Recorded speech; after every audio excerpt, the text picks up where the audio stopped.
Atem Nitzavim Hayem Kulchem Pnei Hashem Elokechem, right? Rashive, Rasheichem, Shiftechem, Ziknechem, Sheitrechem, Kol Ish Yisrael.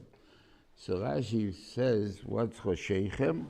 Rasheichem Lishiftechem.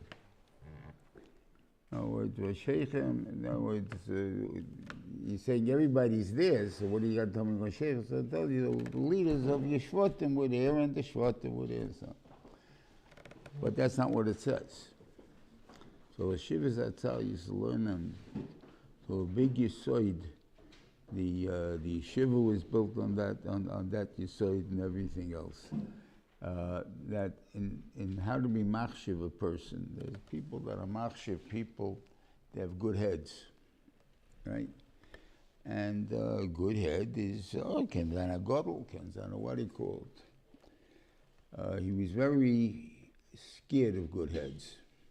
I don't know the word scared, but the idea is scared, he wanted a balanced head. What did he call? He said, this Lashon he used to me once upon a time. I don't know the actual translations of the words of Eloi, but that we know what to, and Alili Shikop, when we say that language about people, we always mean a little bit as a schoolball. We don't mean he's a godel b'di soil. I mean there's something wrong with him a little bit. What's wrong? What do you mean Alili Shikop? There's something wrong with him. Because he said that Eloi was unbalanced. A guy had a fantastic memory. He was on Eloi, right? But his Havana, his tfisa was normal. So the problem that he had was he knew, he can tell you, he had a photographic memory, he can tell you the Shas Baal Peh, but he couldn't tell you Pshat in it. Why? Because he couldn't chazer it. Every time he looked at it, he knew it already. On the other hand, if somebody has a fantastic tfisa, now he chaps right away what it means, but he can't maintain it. He doesn't have a good memory. He has poor memory. So what happens is he can't chazer, because as soon as he looks at it, he understands it, but he can't get it into him, because I got to chazer it and chazer it and chazer it and chazer it until it stays by me, and that he can't do because he knows it already. So it's hard to learn something that you know already. It's a big chokhmah, how to chazer, to maintain what you know, even though it may not be emes, because you may change it next time you learn the Gemara. But I'm just saying, but the idea that's also a zach to maintain it. He says a godel is, or a normal person, is a balanced person. It means it takes him X amount of times to chazer something for him to remember it and to chap it. So it takes a thing that by that time, everything is around in the cup already, he remembers it, and now he understands it, and now we can get the thing that goes by. The difference between who's the godel and who's not such a good godel, the bigger the godel is going to be, obviously, the one who understands it less times. So if one guy can understand it one time, and one guy understands it 3 times, the guy understands it 1 time, it'll be a bigger godel than the guy who understands it 3 times, because you can learn 3 times as much. But Lamaisa, they both can be gedolim. That's the point. They both can reach gadlus in the thing. And therefore he held everything in shiftechem. Rosheichem means shiftechem are your roshim. Who are their leaders? Your leaders are the regular people. The people they can grow up to be a leader. Why? Because they're balanced. They're normal people. And the Torah was given to normal people. And if it's given to normal people, it means the Torah, everyone has to understand it. And this is what it says Meferish in that, in the Gemara in Megillah, that what do you call a guy who says, Yogaiti v'lo matzosi al tamin? That means I tried and I don't know it. I don't believe him. What do you mean you don't believe him? You don't know these guys have a shver cup, get this thing there. To understand, everybody can understand. To remember, that's a different story. That's Yata D'Shmaya. That you need already a matana from HaKadosh Baruch Hu for memory. But to understand, if you made mention, if you're a normal person, you can understand. You forget it right away. Even in the 4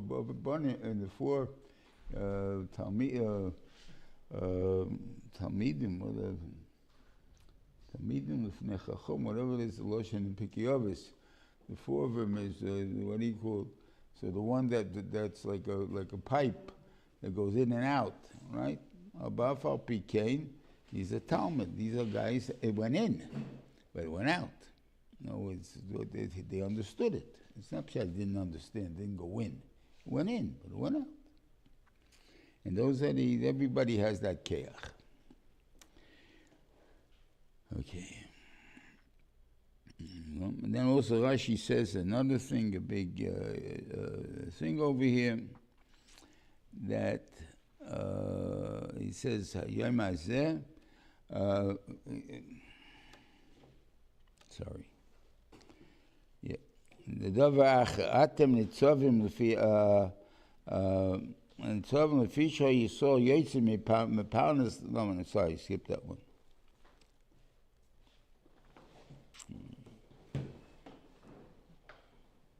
Morgen Medrash Agod, Loma Nisbecha Parshas Atem Nitzavim Leklolos.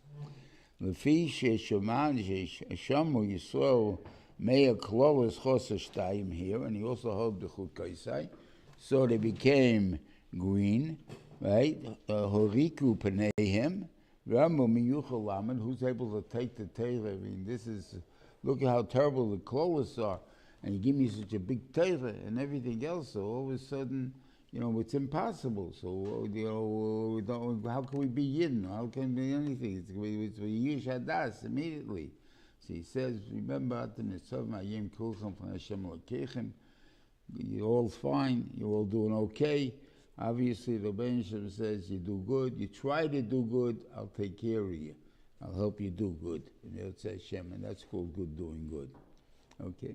And we'll talk about this. This is the beginning. I said we'll talk about soon what somehow something seems to change. Okay. Okay. Then he tells you, I'm gonna make this tonight with everybody. The ones that are here, the ones that are not here. What do you call it? And you're gonna see all the things that are in the world. That you're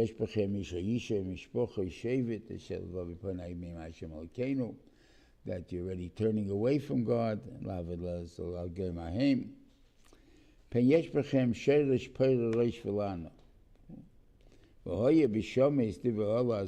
they'll hear the klolos of Kisavi, he's talking about that one. I'll have peace. I can go in the way I want to go. He says, how is that possible? How is it possible? Anybody could say such a thing. You just heard the klolos and you say, no, I'll do what I want, and I'm still not going to have any klolos. So what is it? That doesn't make any sense. So Shivalom Pshat, it's when Pshat people think they know better than the Torah. And I'll explain that to go on Zdaim 2 in a minute. When the Benishim says certain laws, right, for whatever reasons, we understand it, it's for shalom, it's for everything good. We have better laws than the Benishim has. He says, because by Zdoim it says the Loshen, it says over there, Yodu is Boirom Mordu Boy. They knew their God is Roim v'chatoim in Parshas Selech Lecha God. Roim v'chatoim l'Hashem me'oid. What's the me'oid? They're very bad. It says that the Chodios Yodu is Boirom, they knew who God was. Umorduboy. If they knew who God was, you don't revolt against them. So what's Pshat? Obviously they thought they're not revolting against them. I'm doing what you want, God. We have a better system than you got.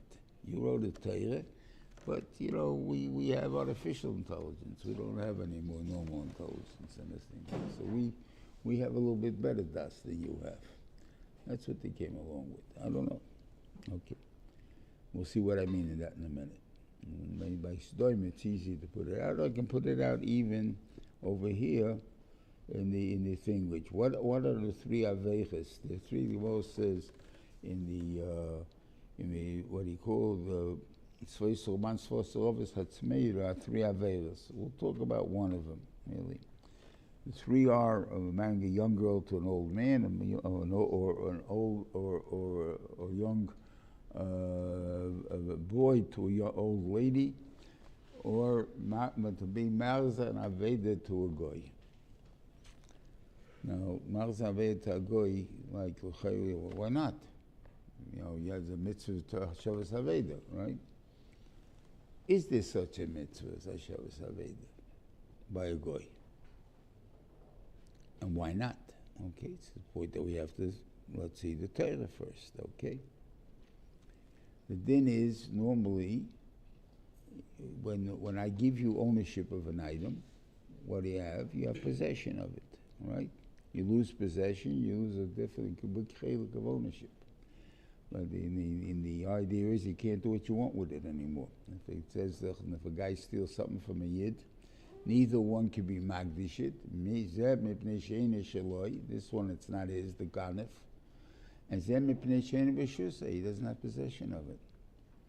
We all learned when we were kids, finders, keepers, losers, weepers. We learned that, and we all said why? Because possession is 9%, is 9%, 90% of the. I forget already what it is. Huh? 9/10 of yeah, whatever it is. Okay, 9/10 of the law, right? You know, possession, 9/10 of the law. So we understand that possession means something. If you don't have possession, you don't have anything, right? When we had Eretz Yisrael, Moav was Tia B'Sichon, right? As long as they were living there, it belonged to Moav. Sichon kicked them out, they don't belong to Moav anymore. So now we take it over, we can take it over. We can't take it over from Moav, but we can take it over from Sichon. So in other words, it's not yours anymore. You lost possession, it's not yours. Okay, so why by Yid is it year? It's the name of Hashavas Aveda then. You lost possession, so why is it yours? Right? So the idea is, you know, if it was Yush Tak, it is mine. Right? The child is not Yush. So why is what that not Yush to keep a point involved in there that's Shaykhus to me? Because I believe it's because we have a din Hashkocha Protis. The Rebbeinu Shalom deals with us individually, not a klalistic gezach. And in order to do that, each one has his mitzvahs, aveils, whatever it is all come up in the time, and the bensham is done. And sometimes he's done him that itakukuntam anoinish, and he should lose this item that he has, but for a year, not for 2 years, for a year. For another one, it may be 2 years. For another guy, forever. But Lamaisa, each one is an individual einish. How do I make that einish take place? So if there's a din of Hashavas Aveda, so it's shaykh to do it. In other words, they take it away, and the guy was not meyayish, and the thing there, he still wants it, or whatever it is, so therefore I have to return it to him. And the stuff over there. By a goy, there's no such law. There's no shlocha hashkocha protis by a goy. So the law by a goy is, you have possession, it's yours. You don't have possession, it's not yours. So menadin will be, if a goy lost something, I can keep it.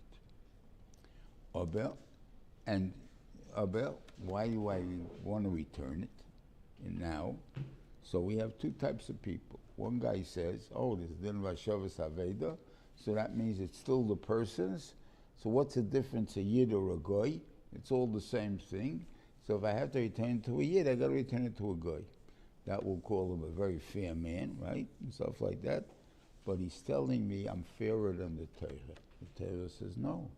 A Jew, you got to return it, and a goy can keep it. I'm fairer than Torah. That's the guy I won't forgive.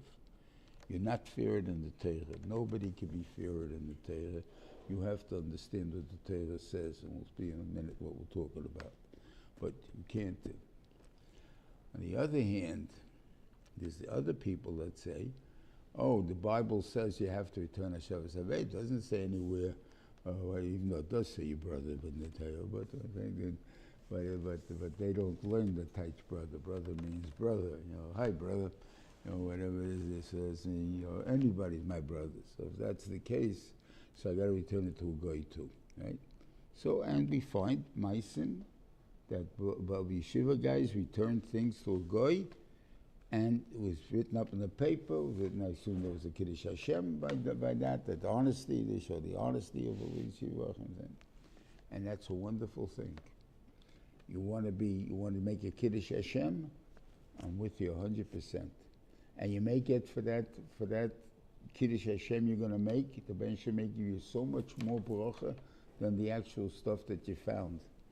I'll give you more stuff than that. But remember, you're paying for that Kiddush Hashem.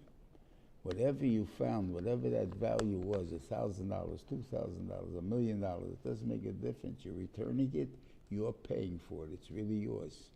You feel you want to pay that much money to make a Kiddush Hashem, isn't the hate. And I say the Ben should may give you more schal than ever for such a thing. Oh, but you're paying for it. It's not pshat to say it's not mine. That's the thing. That you can't say. The Ben Shem said it's yours. It's yours. What? Does Hashem want you to make that Kiddush Hashem? Maybe and maybe not. I don't know. That's up to you to make the decision. But the idea is that when nobody knows about it, why would I say he wants me to make it?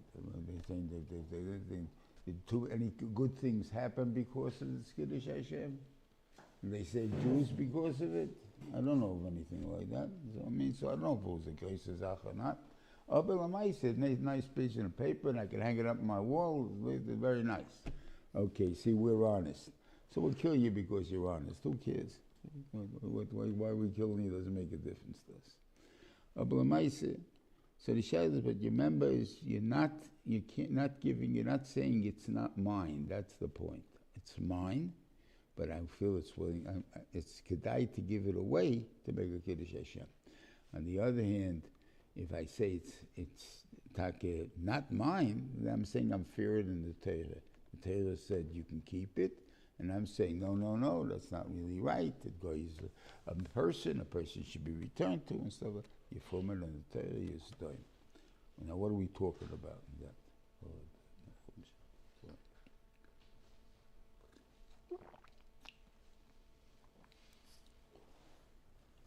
Everyone, what was the biggest avail? And the reason I'm mentioning stone because the Pasuk mentions stone.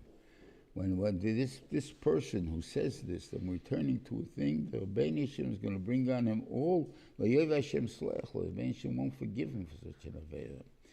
And they'll be so angry at him, he'll destroy him. He'll give him first of all the klolos, and then he'll destroy his name, and he'll make law, and he'll come out and they'll say that the land is like Gofers and Mel Sefer Golauso, because they Va'amoira.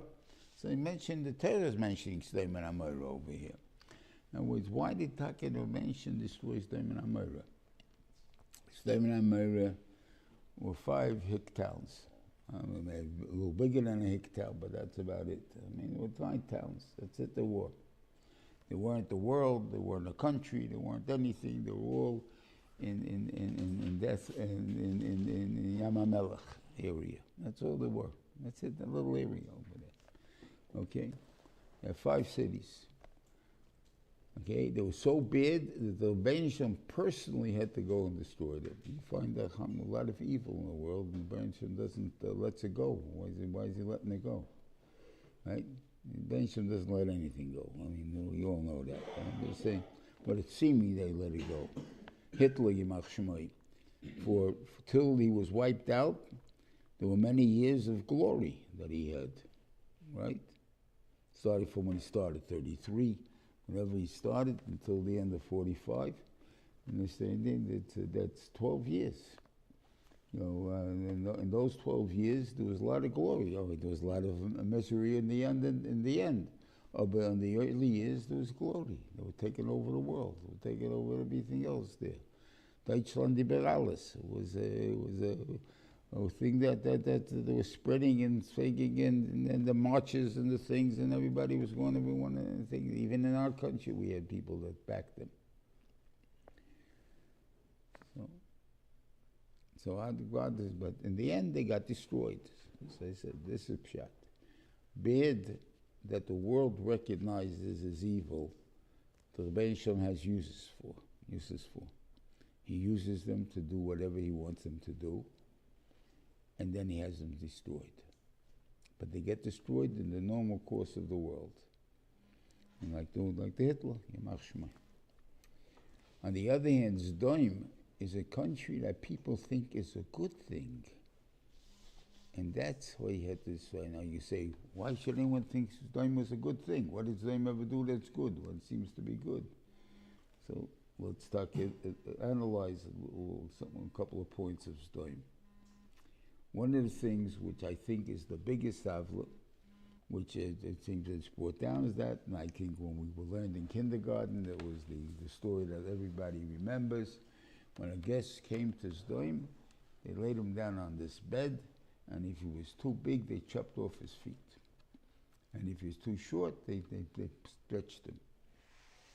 Now, first of all, a bunch of nuts, right? If they would actually do that. And the thing out in there. But do you think the world will tolerate such mishugoyim? The world. They took a citizen of ours and chopped off his feet. They chased the dog and thing there. Maybe invade him and kill him off the world. And what was their purpose in doing this? They only have certain size furniture in the country. I mean, so open a bigger company or make it this custom. I mean, what's your problem over here? What was the reason that you had such a crazy law? All of us, by us, nobody stands out. Nobody can be more than a 6-footer, and nobody can be under a 6-footer. Everybody got to be a 6-footer, because that's where we're all equal, right? So what happens in the thing there? So, but we're not. I didn't create people that are equal, right? I didn't do that. Why didn't I do that? Why didn't Reuven do that? Well, maybe he needed some basketball players. I have no idea why he didn't do it. But he needed some taller people. When originally, I remember basketball in the 50s, you got guys 5'6" playing basketball, right? And for 5'6" now, where would you put them there? You put them down in the kiddie clubs, wherever you put them there, right? You need a couple of Zulus, right? To go to 7-footers, 7'3s", 7'5s. Now you're talking about a team, a basketball team, right? Okay, so I'm saying, I don't know why the Reuven made it. But obviously, he made everybody different. He made pygmies, he made every brin he made. There's different kinds. Everybody looks different. And everybody is different for a different reason. He made people smarter than other people. He made people for a reason. He gave bigger responsibilities. He made certain people richer than other people. He gave them bigger responsibilities than other people. Those are the things that was not given for you alone. It was given to you to give you responsibility. It's not just that. If I count from these guys, it becomes unfair. God gave a guy a very good head, right? But I can't advertise the marks. So the guy, so what's his yichus? His yichus is, I'll sleep through the shiur. I don't have to go more because you're not making the shiur any harder than the guy who really is a C student, that he should get an A on it. So therefore, you made an easy shiur. So the first guy, so the guy with a good head can sleep, and he'll get 100 on the same test, right? The other guy's going to get an 80 after working hard on the thing over there, and that's a very unfair thing. Why did God give a guy that can sleep all day long, and the other guy's got to work like a horse? The thing there, that's unfair. But if Shaddis, if the Benishim gave you, that's what you're supposed to do. And you, because you got a better head, you're supposed to do 10 times as much as him. Now it's all of a sudden, it's a big difference. It's the same. Now you're even. We have a different point. We have a different job to do. That's a different thing. You got a different job to do, different job to do. So you got a bigger job. I got to give you different cares. So the nation didn't make things equal on the thing over there. But it sounds very good, equal. You don't want to embarrass the kid. You don't want. You know, all of this Bubba Mices, ask the kids in the class, who's the smartest kid in the class? They'll all tell you the same kid. Why will they tell you? Because they know who the smartest kid in the class is, right? So what is it a point? What are you hiding? You aren't going to tell them who the smartest kid in the class is. What are you not hiding? He's the smartest kid, so he's the smartest kid, so what? I'll give him responsibilities. He's going to have to be the God Ladda. I'll give you the case with Tzedakah, which I think is more mine to show that we do this, actually. New York used to do One of the mices was that's brought down by the storm is that the guy, a poor man, would come to the door. They would give him a gold coin with their name knocked on it, written on the gold coin. And then when after they gave him it, he got a lot of money, but nobody would sell him any food, and he died of hunger. And then everybody went and collected their coin back again, right?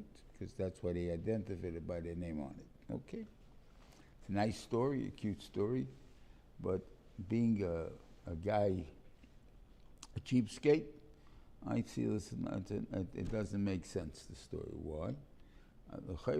If I had a chance, if a poor man came to my house, and I'm against giving tzedakah, the first thing I want to justify myself that I don't want to give you tzedakah. So I'm going to call you a parasite. I'm going to call you taking away for stealing from my children. I'm going to call you a ganze droshe why I shouldn't give you any money, and why you're a big Russia for taking. Why would I give you a gold coin for free? Okay.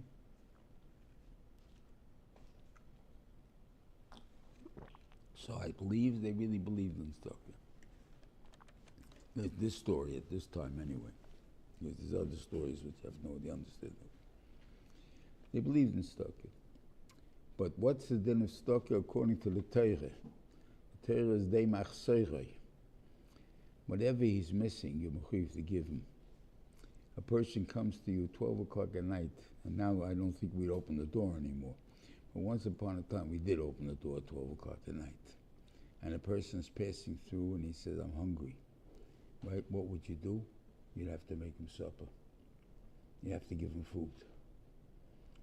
That's a lot to expect from people, that the guy should live up to that.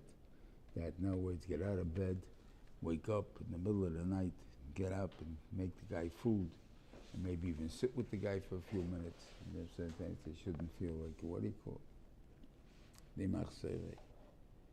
They say, you know, that's too much to ask of a person. You know what we should do? We'll make a law, give a check. A large check.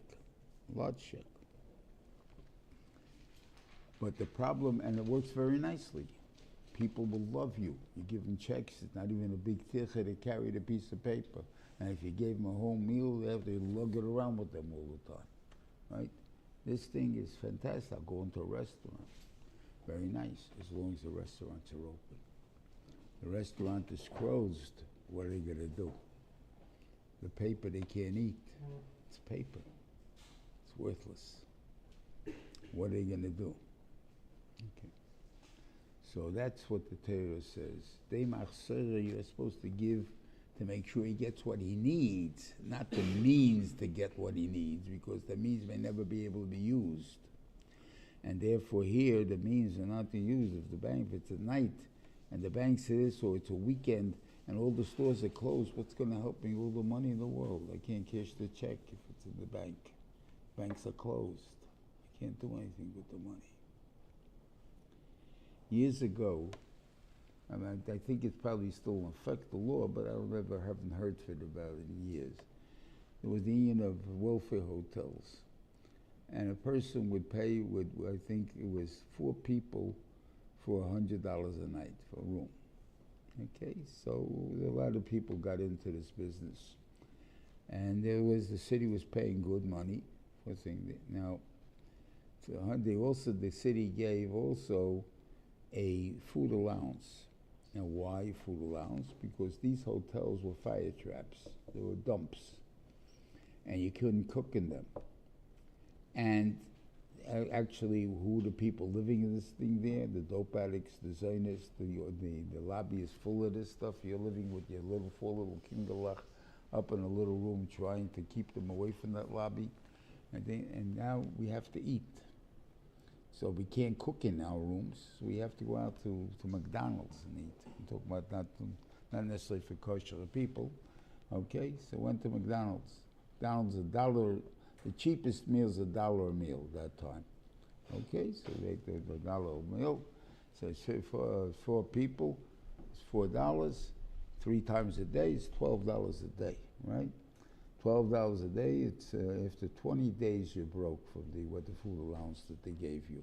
I don't remember what it was. It was $250, $240. They gave you a month. Okay. Now, you're finished with it. You have another 10 days to go in the month. And you come to the people and you say to them, you know, we're starving.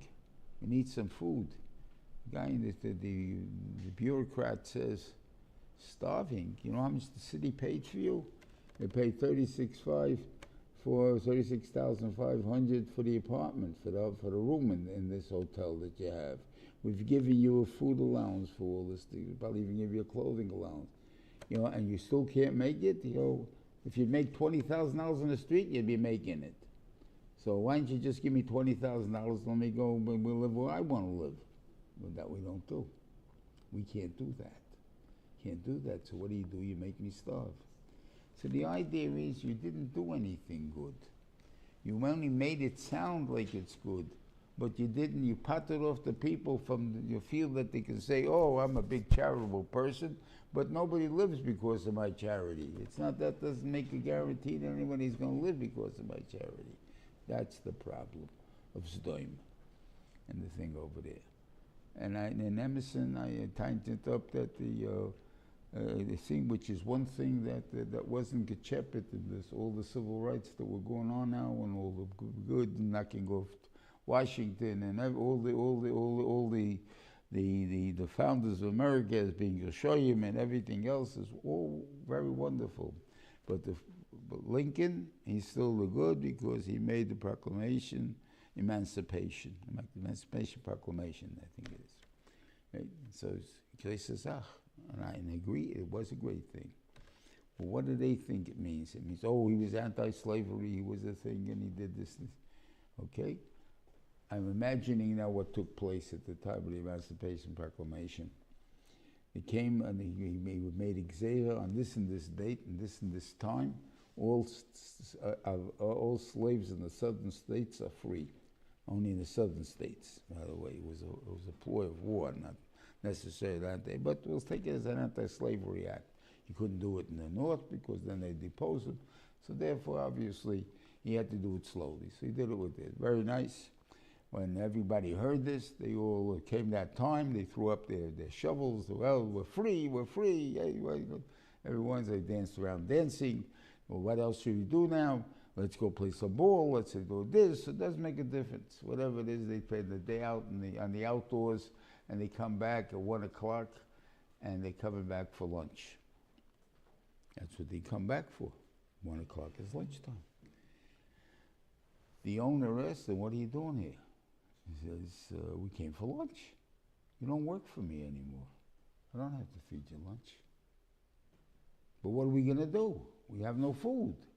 Get a job. But even if I get a job, they're still not going to have any food for lunchtime.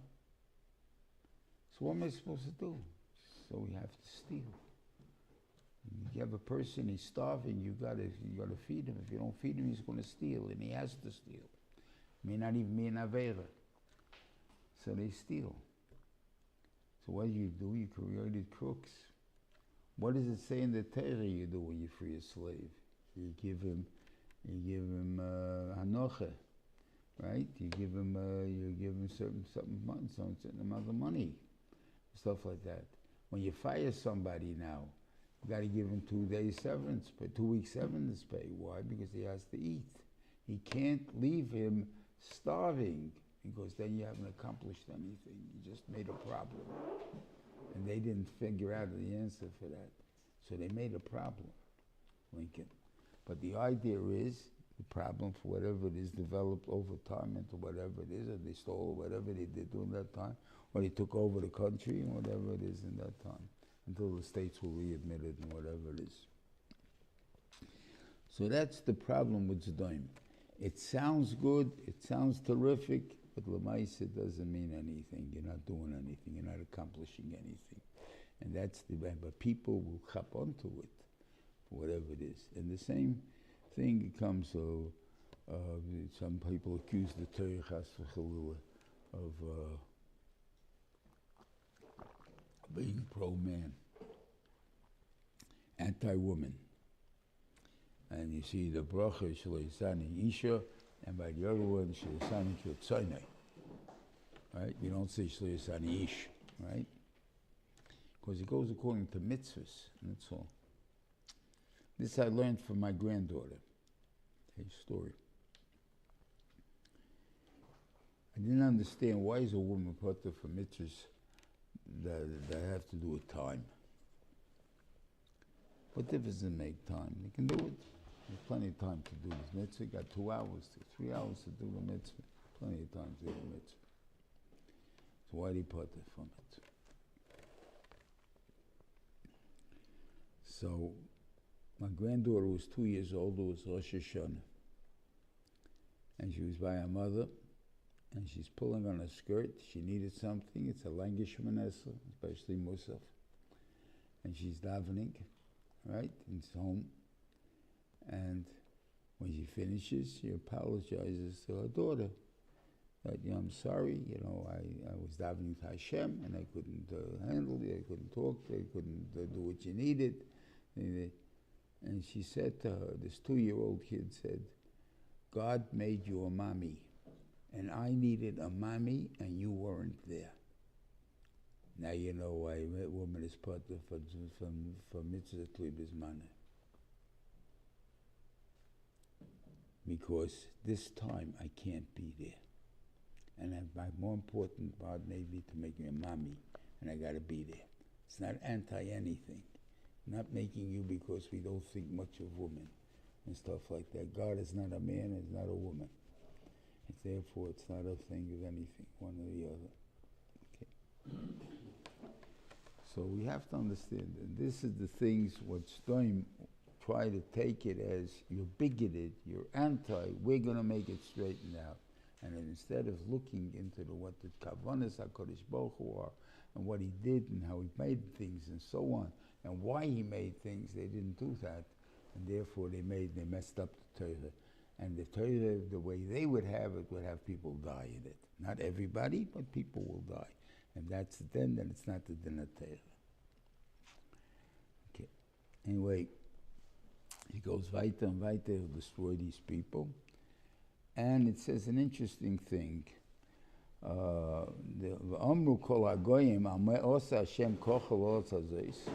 Why did God do this to this? Why was God so angry that he made Gofus for Melos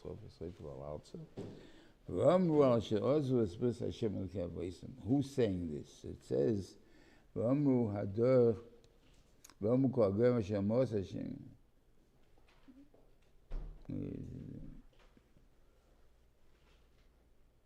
ואומר הדור האחרון, בניכם אשר יקומו אחריכם, ואנוכי אשר יביא מארץ רחוקה, וראש מקס הורת, they'll see all the Torah, and they'll say because they didn't listen.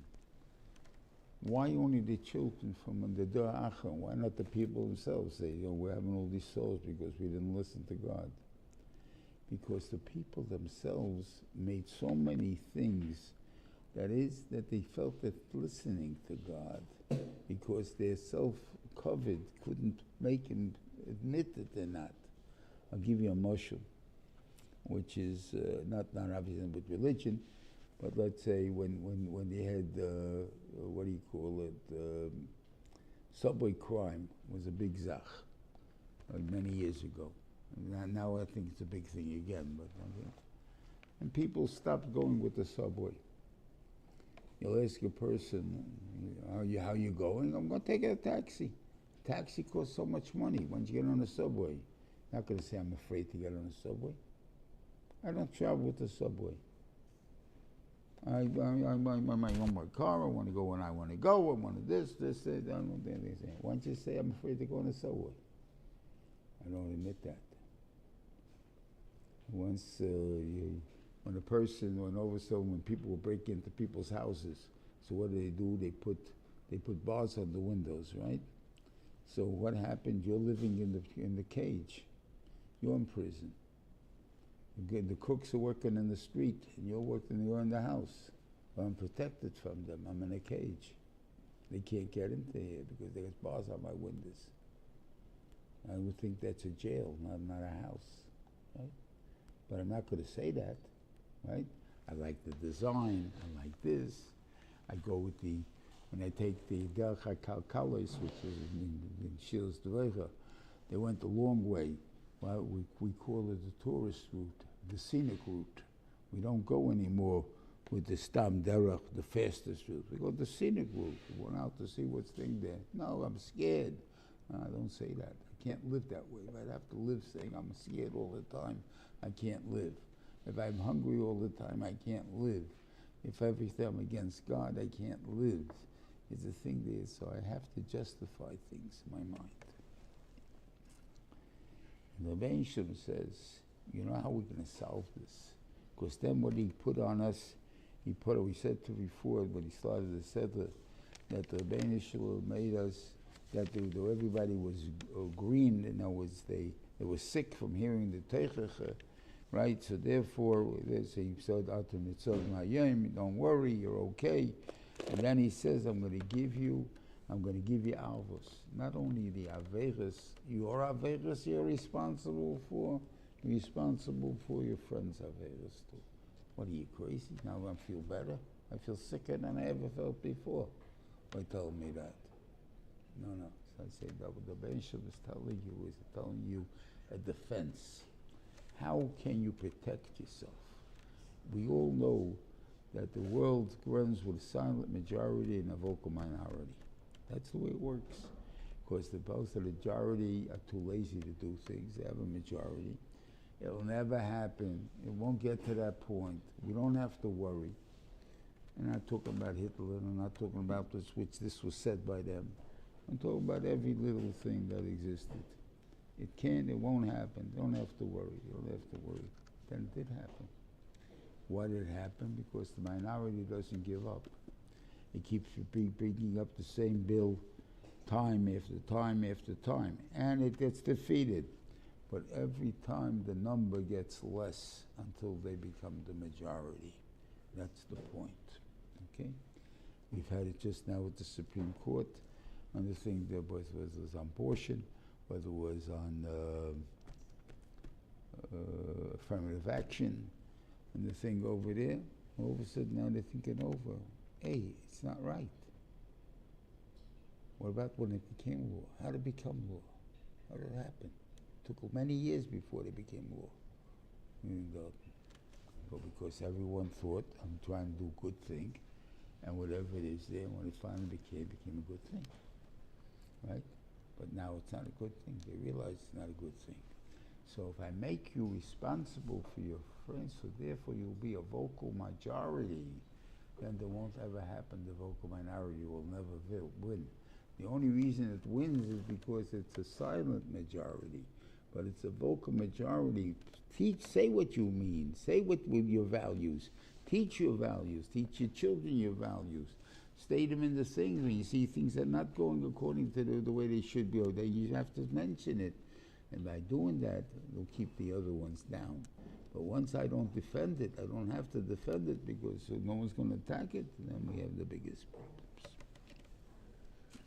Okay, that's the first part of Nitzavim. Then Nitzavim goes into, says a new thing. It goes from Avi until She is the Inyan of Tshuva. The Parshas has Tshuva, and it's broken in two parts, and made into two parts. There's a Hamishi, there's a Ravin and a Hamishi. But it's the middle of a Parsha. It's only one Parsha. So even when we have both settles together, and it's of there's not too many psukim that we're hitting, of a Lamaise, if I got 7 psukim in, and now I'm only have to get in 4.5 psukim of Parshas in, so obviously I got enough room to move it to be able to learn the whole parsha at one time. So why do we still break it up at the same place? And that's the thing though, because there are two different levels of tshuva. First tshuva is that the Rebbeinu Shem is going to give us an even better than we were. That's going to be because we want to do tshuva.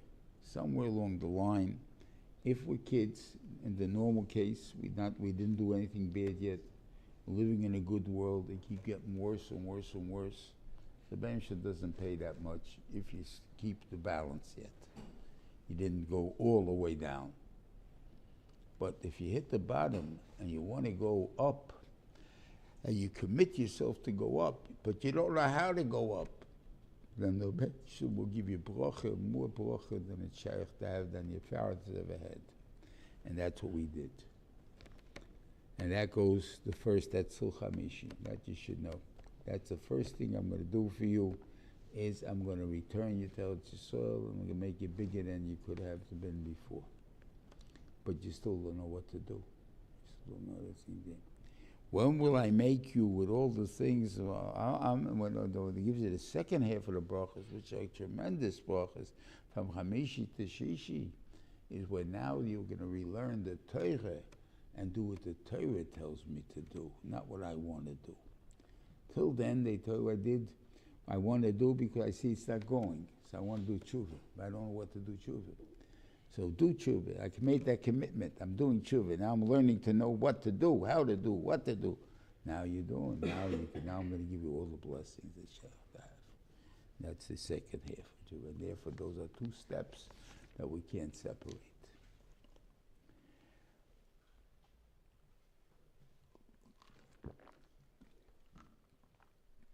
Then it tells you a very big yesod. Yeah, maybe once we knew, now it's somehow it's an experience, and not criticizing these things, but think about it, and you'll figure out yourself. It says the mitzvah I'm teaching you, it's not far from you. It's not in heaven. It's not levayam. That you have to say who's going up to the Shemayim to get it from me, or who's going to Tevayam to bring it back to me. And that's the part that we forget. The Ikar Torah is by you in your head. I'm giving you the ability to learn. But the care to learn is because we learn to be better, for whatever reason it is. But I gave you the care to learn. I gave you the means to learn, the time to learn. That's here. That doesn't have to be anywhere else. Whenever you make it anywhere else, then you make it, you can't ask me for anything. I'm here. What do you want from me? I was not over there. That's not such a thing. It's not a p'tur. The Torah is here. Remember that.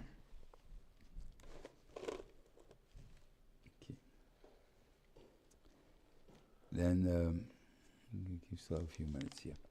The union of Hakil.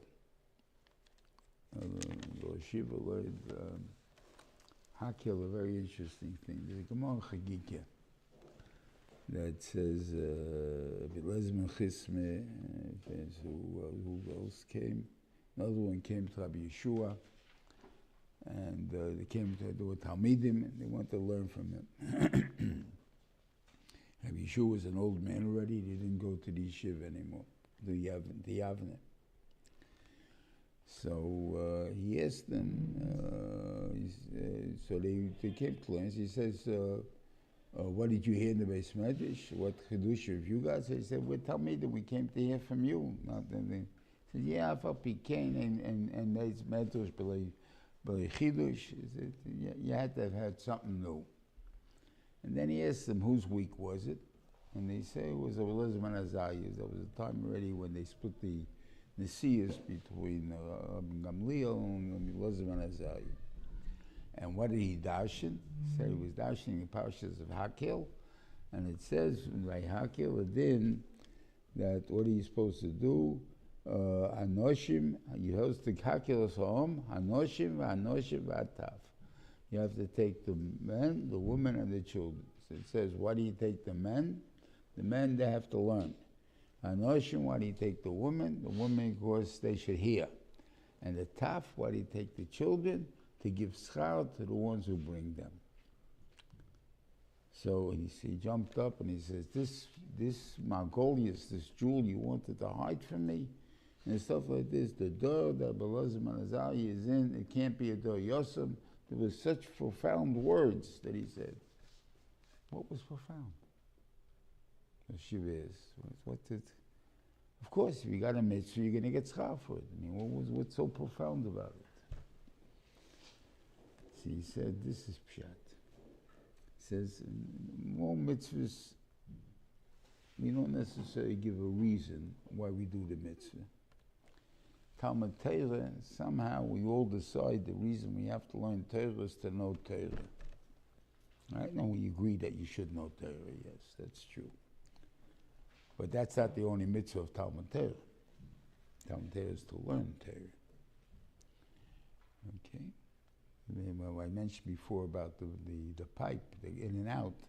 So the Rabbeinu says the guy should still learn because he gets the mitzvah every time he learns. Again and again, the same thing. He'll get the same mitzvah, full-time Lamed Torah, because it took him to Harav Reuven on it and so forth. Okay. He says, people say, my kid, he's too dumb. He'll never understand anyway.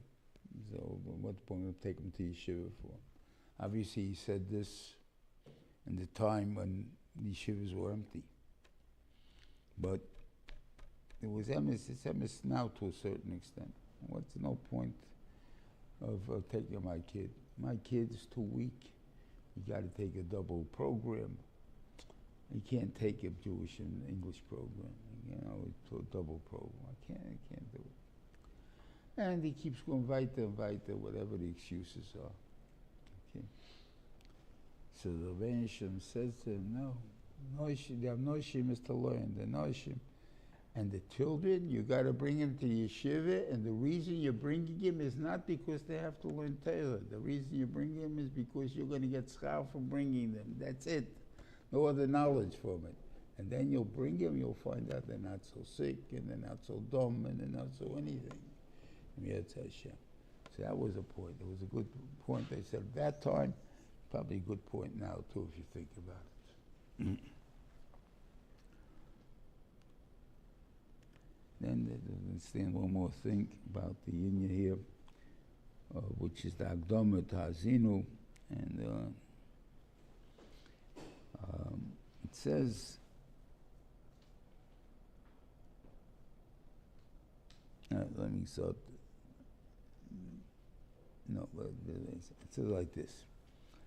Rabbeinu Shalom, Moshe Rabbeinu is telling them, when I die, you guys are going to do what you want to do Avodah Zarah and anything else. And the Rabbeinu Shalom is going to bring a lot of tzoros on you.